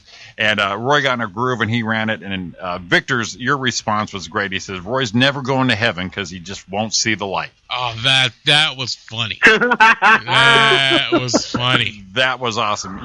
But you kind of know when you can or can't. Like our show Sunday, we're supposed to do 15, but the gal said go ahead and do 20. And so when everyone got in the groove, Scott got in the groove right away. So I think he did 25. Yeah, the same with you, Vic. And then I told Roy, I said, Well, I thought I ran the light because, I didn't acknowledge Roy that he hit me with the light. Yeah. And then he just gets it done. Don's like in the middle, just laughing around like, wow. Well, it didn't look like you saw it. I was sitting next to Roy at the time, and Roy's lighting you. Roy looked at me and goes, "Did he see it?" I was like, I don't think so. Yeah. I don't think he saw it. So Dawn said, "Give it to me." And she ran out. She's like, this son of a bitch is going to see this light. I got to walk up on stage and flash it in his face. He's going to see it. I've been arrested before. When white people put a flashlight in my face, I could see it. And DJ starts playing Victor's song like 10 minutes early. Yeah, I was like, Jesus. Oh, that's right. You queued you up, and then when he did play the one song, he said, "That's the wrong one, dude." And Yeah. and the crowd went with it Sean. too. The best part is the crowd Sean, went I with have it. a question for you. Since you MC the shows at Flappers, sometimes you know how sometimes they say when they run the light, they cut the mic off. Have they ever had to cut the mic off? No, they won't cut the no. But we have had when I used to do it there was some people that ran it so long that they kind of started playing music in the background. Yeah. Like just very low so you could hear it, like, you know, the music is playing. Yeah, and then like the Oscars, yeah. Like a except there was black people there at the thing. There's black people at the Flappers, so. Hey, just like the Oscars, all we need is one, the host. That's it. There's black people. Like I said, man, if Will Smith was at this thing, it would be okay. It'd be all right. Victor had a joke. Victor said, he goes, "Don't you have to be invited to protest?" I was like, "Oh man, that's funny, but that's wrong." But that's a lot of people said, though. They said Jada was just pissed off her man didn't get nominated. Oh yeah, we got people dying, getting shot. She's just like, "No, I'm gonna protest the Oscars." Whoa, wait a minute, because he didn't get. What about the other years we didn't have any black? No, she's like, I don't care, but my man deserves an Oscar. He's got $400 million and he deserves like Oscar too. No, Yeah, she was butthurt. Yeah, she needs to just shut up. Man. Jada's Tupac's ex-girlfriend. She's fine though. I give her that. Yeah, Jada is pretty fine. Yeah, she can be stuck in the Matrix with me anytime. She's bad. She's so hot, I'll do her dad. Oh shit! do her daddy first to get to her. I'll pull that clip for the best of, and here's Victor Vasquez. She's so hot, I'll do her dad. You should just loop that, man. Just put on loop. Every time you talk about a girl, just play Victor's. She's so next hot, time we're off the air for the week, I'll just make that loop for 2 hours. Next time you see a hot, next time you see a hot chick, man, she's so fine. Vic would do the dad. Hey Vic, while we got you on the phone, what you got coming up? I know you got some dates coming up, buddy. Oh, I'll be out in your neck of the woods tomorrow night. I'll be at the Improv. I'll be popping my cherry for the first time on Sebastian's show. Nice. That's a great place, man. You're gonna love it there. And if people want tickets, where they got to go? They could go on Facebook right now, comedian Victor Vasquez, and I have a little posting on there. They just put their name on there. I'll get them on the guest list tomorrow morning. I got to turn it in. I already got like 54 people going so far. Wow, That's awesome, man. Yeah, and then I got some. Sebastian gave some free, those free tickets you hand out. Yeah. And I was at the Ontario Mills with my kids last week, so I was out there passing them out like it was a car wash, and just. Oh, well, you did you pass them out last Sunday? Yeah. Oh, well, when was the weekend that we were in Fontana? 2 weeks ago. 2 weeks ago, when I was out there with the family. Yeah, I passed them out. Black. I passed them out all in Sendejas. I passed them out at the Mills, and then I did give some to a few tables that didn't walk out on that Fontana show. What about you got your merch? Victor has got some great shirts. So hopefully he has some for sale. I know he's got some. If he doesn't have them for sale now, he will have them soon. But it's these shirts are awesome. So do you have your merch ready to go? Yeah, Straight Out of Marriage, and then the Lemon Tapatio one. Yeah. Are they ready to go for this show? I don't know if they'll be ready by this show, but definitely when I do Ventura in a couple of weeks. Yeah. And then I just got booked for a gig up in Lancaster. Nice. Oh, and all right, cool, Clancaster. Yeah, so I'll be in the high desert. Okay, and you got another Wing Pit show coming up?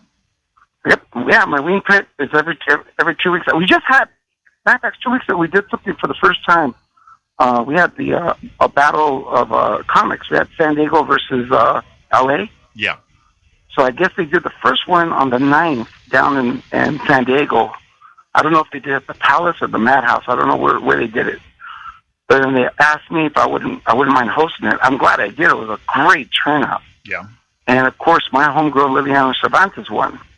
Oh, nice. Very nice. Yeah, she won. It was interesting. They do 4-minute sets each, and the audience decides who represents San Diego, who represents LA. They go by like heavyweight, lightweight, welterweight, and then the bottom is lightweight. So if you're lightweight, you didn't do very well. Oh. And then the second round, they match up San Diego's lightweight against LA's lightweight and so forth. And then the audience gives them a topic, and they have to improv. Oh, gotcha. Okay. Sweet. Unique. Yeah, I enjoyed being the host. Ralphie Sanchez is going to bring them back. We already talked about we're going to do it March 17th, St. Patty's Day, back over there. So I think it's going to be LA comics against people from, I guess, the AV, so the high desert. Yeah. Or people from San Francisco. He's working on that right now. Wow. Good. So it might be a nice little ground base for a nice little interesting region-to-region kind of battle. Yeah, I thought it was unique. It was a nice crowd. A lot of, I posted on, actually put an ad out on some of the local places in Los Angeles, and people never been to the Wing Pit showed up. Probably about, and Willie Barcena showed up just to check it out. Yeah, he and supporting Lily, him, Lily, and myself are from the same neighborhood, so he came out and supported. And he really liked the place. He said it was a great workout room. Nice. Now, the Wing Pit, you were nice enough to have me out there and stuff, and that's just another fun room there. I offered Sean a spot one time, but when he Googled it and figured out how far it was, he said, "I'll catch on the rebound." Oh no, man! You offered me a spot like 2 hours before the show. I was like, "Yo, it's gonna take me 3 hours to get there." He's like, "Well, you can... No, you're right. But no, next time anytime you want me to come out there and come back, I'll do it. I gotta get double M out there too, but I just want to leave the fart can in the car. Oh man, yeah, well, definitely. Yeah. You know what? If you book Sean, I'll definitely go. I'll go with Sean. I'll pick him up, man, and I'll make sure he doesn't have that shit with him. I'll search him before he gets in the car. I'll shoot you 2 dates. Shoot you 2 dates. Marlon will do it like the shoe bomber. Have that shit in the sole of his sneaker, little magician hose coming all up to his sleeve and shit. He may smuggle it in his ass. That would be awesome. Exactly. Smuggling ass juice in his ass. He shows up with one of them clown flowers. In my prison pocket. Yeah, you show up with a clown flower on any of your lapels, man. We're going to kick your ass. Oh, well, at least you'll show up. Not like Roy. Roy canceled me 4 times. The man's busy. Actually, Sean saw the man at work a couple weeks ago. Roy and his work element. And I've seen it for years, but Sean got the experience. Roy is a boss. Straight up. Like, you know what? Everybody was like, dealt with Roy, and I didn't know it was Roy. Everybody's like, Mr. Brewster. And he was just like, he would take a pause before I heard one guy, I know this guy that the question that he asked Roy must have been stupid because Roy took a pause and a breath before he answered. He was like, and then he answered the guy's question, and I was like, man, I felt like telling the dude, that was stupid. That's how Roy, he doesn't fire you. And that's how Roy talks to John Cavari. Takes a breath and pauses. Roy it was great to see him in his element because he knew everything. They were coming up to him and going, "Hey, what's this?" And he would say, "Well, that's number," and he rattle off the part number that they needed. He's a man. This guy is just straight the master of his craft. Straight boss man. Straight boss. Oh, he's a beast. I went to go visit him at work, and he made me kick out the trash, and I don't even work there. Quit sitting there jabbering your jaw and grab that bag, will you? Damn. We're gonna let you know what the hell's going on there and stuff. All right, guys, listen. He's going to have me calling him Senor Brewster. That's it. Yeah. All right, if you guys want to hang on, we're going to take our last break of the day, and we'll come back through. I'll put you guys on hold. I'm going to take off, but I just wanted to tell you guys it was great. It's been a great 3 weeks. I felt like I was on tour with you guys. Oh, no, it's been awesome working with you and hanging with you, buddy. We had such a great time the last couple weeks. We'll definitely be doing this all again. Okay, I'll private message both of you guys and hit you up about that way you guys could carpool together. Cool. And hey, man, good luck tomorrow night, brother. Yeah, actually, knock it out. Thank you, man. Thank you. Yeah, I'm going to be out there. Break a leg. My buddy also in Sebastian, so it's going to be fun. And you guys know Jeff Sepulveda, right? He's hilarious. Oh, he's super funny. Yeah. Oh, yeah, he's really coming to his own. That's Jerry Garcia's boy right there. Guy's a straight beast. Nice. Yeah. All right, Victor. Thanks for calling in again. All right, Victor. Have a good one. Great show Take Sunday care, night. Sean. Sean, you killed it, by the way. Hey, thanks, brother. Thank you. Yeah. I'll talk to you guys Sean, later. I'll All right, we're coming out of here. Thanks for calling in, Victor. Marlon, you're going to hang on there. We're going to take our last break here on the Roy and Jimmy thing. You're on chaoticradio.com. We'll be right back. On a corner in Winslow, Arizona, such a fine sight to see. It's a girl, my lord, in a flatbed Ford, slowing down to take a look at me. Come on, babe. I'm on. Yeah. But I tried to tell you so. Yes, I did. But I guess you didn't know. As I said, a story told. Baby, now I got all right, we're back on the Roy and Jimmy thing here at chaoticradio.com. Me and Sean are grooving a little Mark Morrison here. He didn't die. I just figured I want to play something a little less dead. So lied to me. It's a jam, right? You know, when Obama got his first term, comic buddy of mine, David Liu, he did a meme. And it had a picture of the White House. It had a purple Lincoln in front, and he had this song playing through. Every time I hear this song, I think of that meme he made. It was awesome. So yeah, we're last half hour, actually last 20 minutes of the Roy and Jimmy thing on chaoticradio.com. Thanks, everybody, for listening. Our buddy Roy's a little under the weather, but he did call in and stuff, but he'll be back next week. Like I said earlier, chaoticradio.com, you can listen to anytime, 24 hours a day, 7 days a week. Go to your App Store, your Google Play Store, download the chaoticradio.com app. It's got the show schedules, personalities, information, special events, more features coming, but you can listen to any show live. And we just have a full schedule here, 7 days a week. We start Monday through Friday, 8 to 11, with the one and only Blaine Humble Show. Live 8 to 11, replay immediately after at 11 o'clock, and then podcast available right after that. Monday nights we have that. We have the Zig Zone, 6 to 8 p.m. with our buddy Zig. And right after that, 8 o'clock to 9 o'clock, Monavision Live, which is just awesome. Ralph and Money on there. And then after that, 9 to 10... Looks like 9 to 10:30 is Football Matters. We're talking about soccer and football. Tuesdays, our buddy Steve Cooper, he's on Cooper Talk, 2 to 3 p.m. After that, we have the Second Amendment Show, 5 to 6 p.m. 6 to 7 is Chaotic Motorsports with our buddy Chappie. 7 to 9, a new show, the Greg Dixon Show. He's on before us now. He talks about any types of music. He has call-ins, interviews with musicians, engineers. I'm watching Sean just groove right now. And then, of course, after that, it's us, the Roy and Jimmy thing at 9 to 11. Wednesday nights, we have, Wednesday afternoons, the Beautiful Disaster Punk Show with Dutchie, 3 to 5. 6 to 8, we have the Ranaholics. 8 to 10, Under the Covers with Mark Maples. He showcases live bands. They come in here and fill the studio up with music, drums, and Sean, I wish we were on video. You are jamming right there. Oh, man, I'm dancing like we did in that Gay Bar. You got this, man. Oh, yeah, we went down to, what the hell is that thing called? The Menagerie. Menagerie in Riverside. And then after that, the Blue Oyster? Yeah, after that, the White Bronco Show, 10 to 10:30. Wednesdays, Cooper Talk again, 2 to 3 p.m. 6 to 8, Comedy for Causes. 8 to 10, Rag House Records presents. Friday, 78 RPM with Dutchie the Punk DJ, 3 to 5 p.m. Saturday nights, Toxic Underground, 5 to 7. Motown Mayhem, 7 to 8. Sunday night, Black Lung Show, 4 to 5. Rock to Recovery with Dan Rupp, 5 to 6. Darklands Paranormal, 6 to 8. And last but not least, Sunday night with our buddy Derek Murray. Sam Ridley, he actually feels on there, is the Jack of All Nerds. Oh, love that show. Yeah, 8 D-Rock, to 10 p.m. Sam Ridley.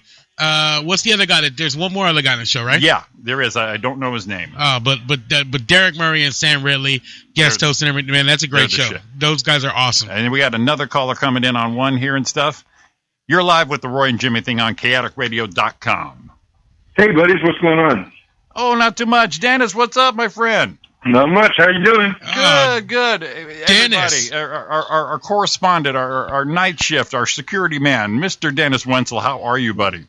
I'm good. I've seen our buddy Sean is on. I want to call and say hey to him. Excellent. How you doing, Big D? I'm hanging in there, Sean. Hanging in there. Good. I figured I threw you guys the whole show off since I did that grade 8 quiz, and you guys just took the next couple of weeks off. In fact, we can't compete with that. But, Actually, true confession here. We actually didn't take time off for us. We actually gave you a breather because we pretty well overloaded you With a No, see, on Tuesday nights, other than cuddling with my honey bunny, I got the Roy and Jimmy thing to look forward to, and you weren't there for me, man. Yeah, well, like I said, we get a little hot and heated over there on your side of town with the Susanna Haas Bengals tribute, and then I threw a little Roseanne on you. Yeah. I think that about, and then me and you exchanged some Alf stuff. I think I overloaded you. Oh my God! You guys brought Alf into it. Yeah, funny. Yeah, and then thank you so much for that birthday picture. That was Susanna. That was the shit. I had to make that my cover picture for that day. Yeah, of course I thought of that. What am I going to do? Just say happy birthday to you, buddy? Yeah. So yeah, that was awesome. People commented on that all day too. So. Nice. Now I hope it didn't upset the your woman there a little bit. Oh no, she is. Christine says, Susanna is on my list. She's at the top of my list. Gotcha. And Chris is like, yeah, go ahead, as long as you're ever going to meet her. Well, now we got another call coming in. I'm going to take this one too. You're with All right. All right, you're live on the Roy and Jimmy thing on chaoticradio.com. Hello? Jimmy, can you hear me? I got you now. Okay. Okay, you're breaking up. Oh, I'm live. Must have Sprint, huh? And there we go. Yeah. So... Well, Christine probably has her own little walk like an Egyptian outfit all set for you, right? Well, yeah, you guys, yeah, well, like Sam and Derek, I'm sure the Jack and Walters, they got that's the Princess Leia bikini. Yeah. Off the side for that special night, whereas you and Christine, you got the little Bengals walk like an Egyptian thing going on. Oh, man. Well, actually, it's my walk like an Egyptian, outfit, but you just ruined it for me. Christine has it. You just ruined it for me. Good God. I got a full visual of you in a walk like an Egyptian bikini. Oh, it wasn't good. Oh, sorry about that. Yeah, the other night for my birthday, like I was telling you, Stella Valdivia and then Jerry Garcia showed up, and his buddy Jesus.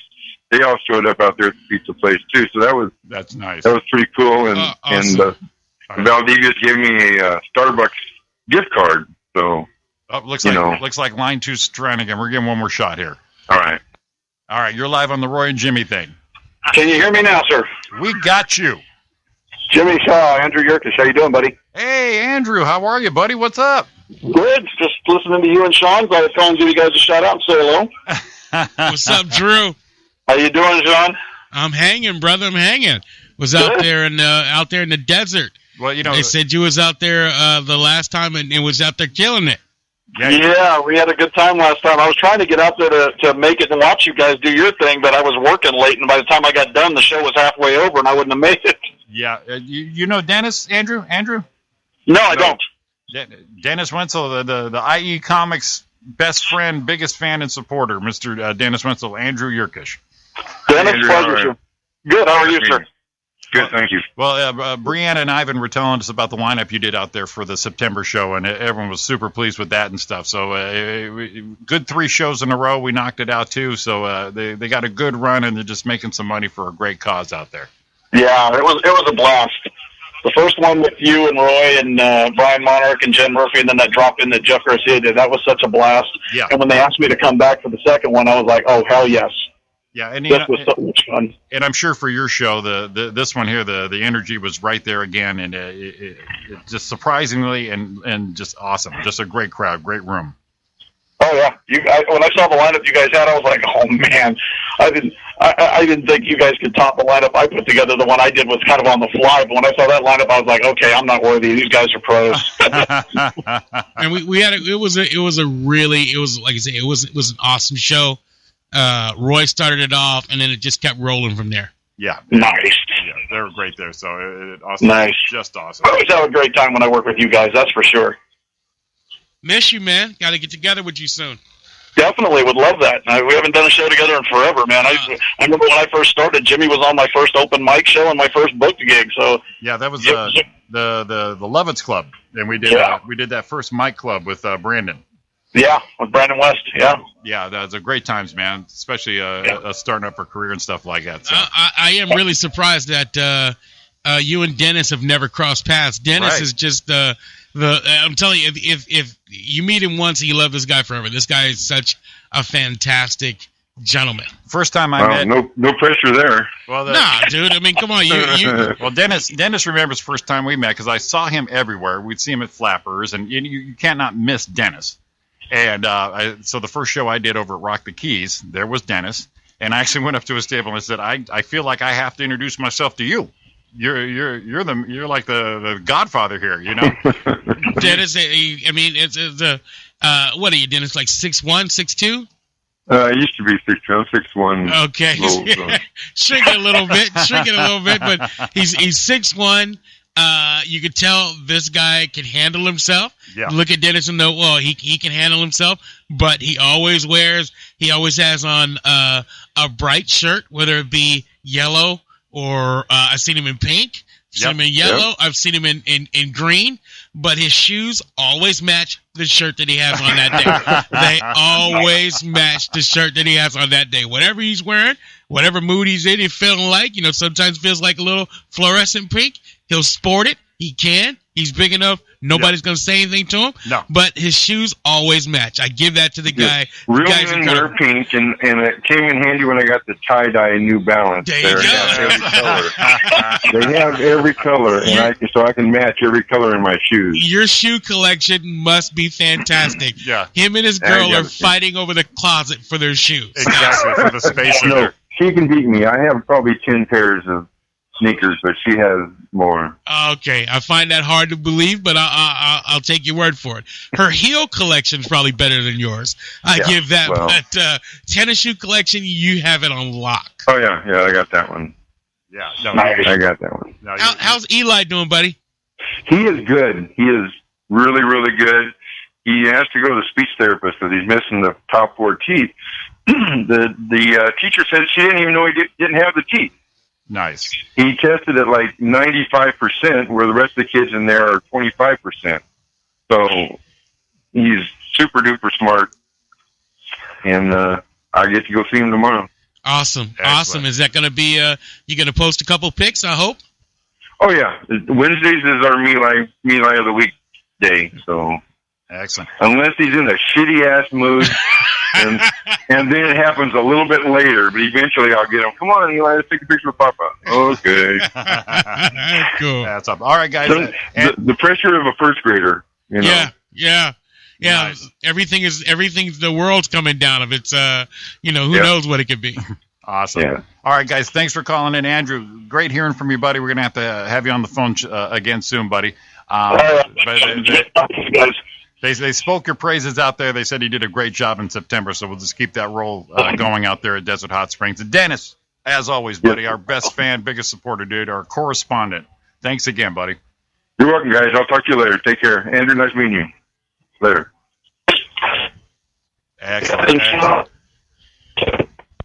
Excellent. But look at that. Finished off. We got phone calls. It was like Victor Vasquez was in here. Gosh, that went quick, man. It does, right? It's 10 till. We're going to wrap this thing up soon and stuff like that. Actually, I got a little surprise for you, my friend. Uh-oh. As often have you been a guest here on the show, I don't believe we implemented this, I think, afterwards. I think last time you were a guest on here, you and Carlos were out. And we do a thing here called the Great 8 Quiz. And okay. I don't think you've ever taken it, my friend. No, I have not. So it's going to be your initiation tonight. All right. It's ladies and gentlemen, Sean Williams, you are taking the Great 8 Quiz on the Roy and Jimmy thing. Let's do this, brother. Okay, it's a series of 8 questions. There's no right or wrong answers. It's whatever you think. It's just top of your head. It's just honest answers. It's all I asked for, and you're not being scored points. You're not going to lose anything on this. All right, I'm ready. All right, Sean Williams. Question number 1. Letterman or Leno? Letterman. Good call. Number 2, your chill music, your go-to. Bad day, hard day, what do you go to for your chill music? Bob Marley. No shit. No shit. I did not see that coming. Yeah, no shit, dude. No woman, no cry takes me out. Yeah, it takes me out. No woman, no cry takes me out of everything, dude. I'm good. Get your rum. Okay, you got the rum and Coke. Yeah. There you go. Okay, now I'm picturing it. Yeah. Got the recliner. Oh, dude, I'm chilling. I just bottled water and I'm in my car. Driving home. Do you still occasionally dabble in the cigar? Oh yeah. Gotta have my stogie. Yeah, that picture is now set. Yeah, you're home, your recliner, rum and coke, stogie. Yeah, smoking jacket. I'm good to go. Nice, that's awesome. You fucking pimp. Question number 3: your comic inspiration. What's one of your heroes that kind of made sure that got you going? So I could do this shit. What's one of your kind of go-tos on back in the day? Oh man, that's the hardest. That's the hardest question. Yeah, I'm not gonna be all. I think. I'll tell you, for me, obviously Bill Cosby, George Carlin. Yeah, the early all the greats. Yeah, yeah. But I can identify probably more with George Carlin at that point. Uh-huh. Yeah, just going. We can all do this. We got these stories. Yeah, dude. When I like I say, I first bought my Eddie Murphy album and Delirious. Yeah. Bought the album and I saw him live when he did Raw.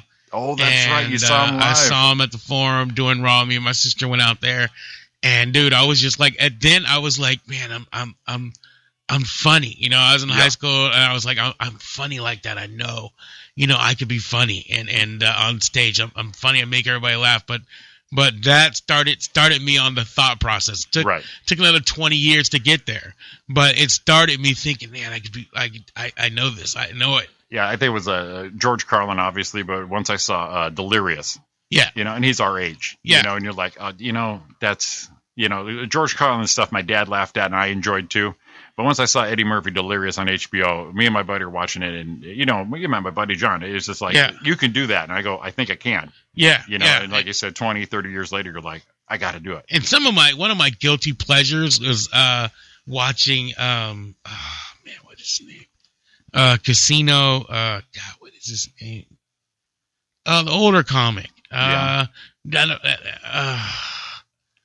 Come on, you know what I'm talking about. I got nothing. Was it Casino?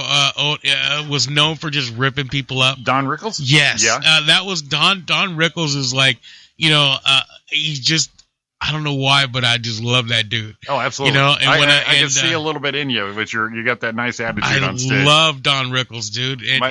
My favorite part of your bit you do about Disneyland is the beginning of it, and you said you went to Disneyland with your wife and her dumbass friends. Right there, that just sets the whole stone right there, man. I love that line. That gets me every time. Oh man, thank you. I love that. All right, number 4, your go-to comedy movie. Go-to comedy movie. Yep. Okay. All right. So lately, all right, there's 2. One of my go-to comedy movies is Kingpin. Kingpin just makes me laugh. Man, you are surprised, dude. Whenever I see it, I gotta stay up. I gotta watch it. The scene with the landlady. Oh man, that kills shit, me. But it's so funny. That kills me. I can play that over. No matter how many times I see that part, I fall out laughing. Wife hates that movie. I love it. Okay, and then another movie that just becoming one of my all-time favorites is drawing a blank, but it's give me something. He's like, he goes no. He says you people, and he goes, what do you mean, you people? Ben Stiller. You never watched the movie with Ben Stiller, the war movie? The Tropic Thunder. Tropic Thunder. Yes. Oh my God, dude! Downey Jr. does such a great thing in that movie. You know what I mean? He starts singing the song from the Jeffersons. I can watch that over and over and over again. Took a long time to get up that hill. Now we up in the big leagues. I did not see you with those movies. Oh, dude, come on. That's awesome, buddy. Okay, number 5. Pizza left. Oh, no, I'm sorry. Number 5. What's the last thing that pissed you off? Big, little, doesn't matter. What's the last thing? Last thing pissed me off before I came here, man. This bitch down to Circle K or the 7-Eleven on the corner down there. Yeah. Just a counter person. I hate counter people that don't say anything to you. Oh. Like she barely got out what my hot dog cost. Uh-huh. But other than that, she didn't say hi. She didn't say thank you. She didn't say nothing. Just rude. I went back in and said, where are your napkins at? She pointed at the napkins. And I was like, bitch, you're going to be here forever. I said it on the way out. Bitch, you literally are going to be here forever. Damn. Yeah, I hate that shit. I hate it. I remember I went to the DMV once, and I was the first person, and this lady just said, "What do you want?" And I stepped back. I go, "Do you need a minute? Do you got to finish your coffee? Because this day is just starting for you, babe. I'll be out of here soon." And she kind of caught herself and smiled and went, "Okay, I'm very sorry.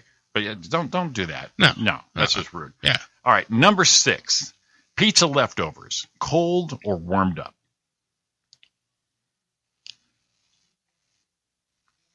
Cold. Yeah, you wake up, you grab it. And I just do it. That's it. Number 7, what's your favorite cuss word? You can say it. Fuck. Yeah. Fuck. Because you could use that in multiple. It's not like, if you say fuck, you could say, "Oh man, fuck it." Yeah. That's could be bad, or So it's like, "Oh, that shit was fucking awesome." That could, that's my favorite cuss word. Various forms of it. You All can spectrum. You can even hang the U like at a show and go, "Fuck." Yeah. I mean, exactly. Yeah. Pulp Fiction. I mean, Samuel Jackson can do it, and at the same time, So That's it. All right, buddy, you've done great. All 7 are answered. This is the last one, the cherry on the cake here. Number 8, what is your best impression? Doesn't have to be someone famous, but everybody has an impression. What is Sean Williams' best impression? My best. And don't even have to be great. Gosh, my best impression? Best impression. This is the money show. Wow, you saved the best for last, didn't you? We try. Best impression. I don't even think I it's like a character, but it's not anybody specific. Okay. I have a character in my head that's scared of everything. Like mainly scared of oh my God, I'm so scared. It wasn't scary. It wasn't scary. Was it really, really scary? Because I ran into people like that in my lifetime that if you're telling them, they're like, no, tell me how scared you were. You must have been petrified. Come on, how scared weren't you scared? You know who you sound like? You sound like Hooks on the first Police Academy. Oh, weren't you scared? Yeah. Then you go into drop dead, dirtbag. Yeah. Fucking hilarious, dude. Oh man, that's awesome. That is so funny. Look at that, dude. We blew through 2 hours. I know, it sucks, dude. It's over already. I get the one time I get to sit in for Roy, and I had freaking Marlon Moran take most of my time. Victor Vasquez chew up the other half of my time. I thought we was going to be on the radio. No, I'm just playing. I appreciate those guys calling in. You guys definitely made the show. You filled in Roy's shoes or his ass admirably. You sang along.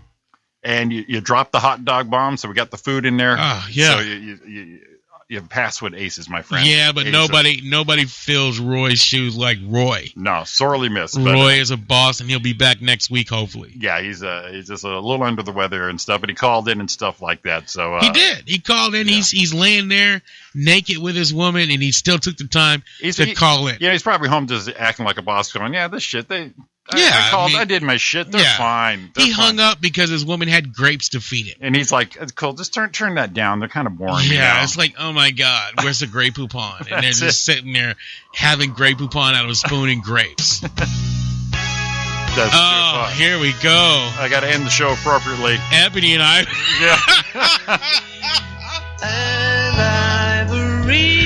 I feel like maybe we should be holding hands at this thing, man. What the hell? Probably good we got the room divider.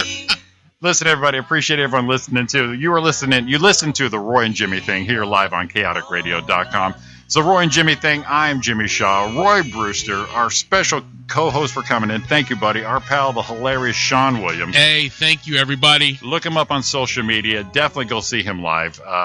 We just did that Sunday show. I love performing with you every time, my friend. You're one of my best friends and one of my favorite comics. So it's just great doing everything with you there.